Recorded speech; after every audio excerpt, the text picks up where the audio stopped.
Bonjour à tous, bienvenue dans cette vidéo. Ici Maëri, fondateur du site acheterpourlouer.be, et dans cette vidéo, je vais vous raconter une petite histoire, quelque chose, un point à ne pas faire. C'est quelque chose auquel j'ai pensé, probablement vous aussi vous avez pensé, c'est acheter deux biens en même temps.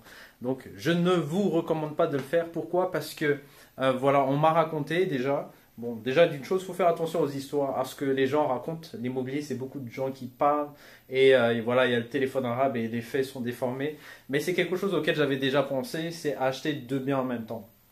C'est vrai que quand on achète deux biens, donc on fait deux crédits en même temps. Lorsque vous faites un crédit, la banque a un petit délai, voilà, comme ça, pour aller inscrire votre crédit dans la fiche de la Banque nationale. Et donc, ce qui fait que pendant ce délai-là, vous pouvez aller voir aussi une autre banque. Et voilà, quand l'autre banque va vérifier l'état de vos crédits dans la Banque nationale, elle ne va pas voir le premier crédit puisque l'autre ne l'aura pas fait.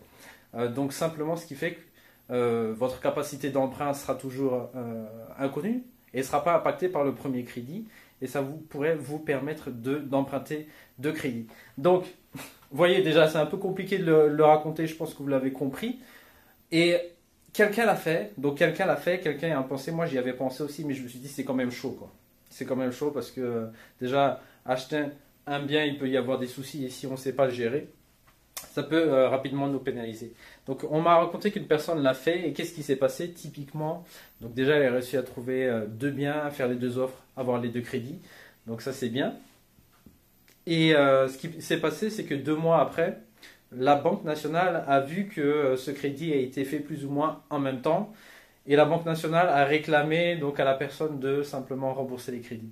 Donc en détail, je ne sais pas exactement comment ça s'est passé, c'est peut-être la Banque nationale qui a demandé à la banque de l'emprunteur et la banque de l'emprunteur a demandé à l'emprunteur voilà, de rembourser. Probablement ça s'est passé comme ça et c'est là qu'on fait intervenir voilà, les petits caractères qu'on lit jamais dans les crédits, dans les petits articles, les annexes, etc., qu'on lit jamais dans les crédits hypothécaires, même si on les signe.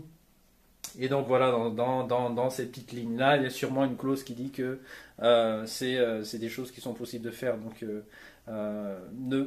c'est-à-dire demander le remboursement sans même.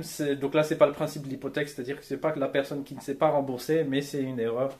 Voilà, c'est un peu, voilà, comment dire, c'est un peu un abus de pouvoir. Mais bon, c'est des choses qui peuvent arriver. C'est pour ça que moi, je vous invite pas à acheter deux biens en même temps, à faire deux crédits en magouillant. Bon, après, ça dépend. Voilà, si vous faites des gros apports, si vous savez très bien ce que vous faites, mais si vous investissez et vous êtes débutant, et à mon avis, si vous regardez cette vidéo, c'est que c'est peut-être probablement votre cas.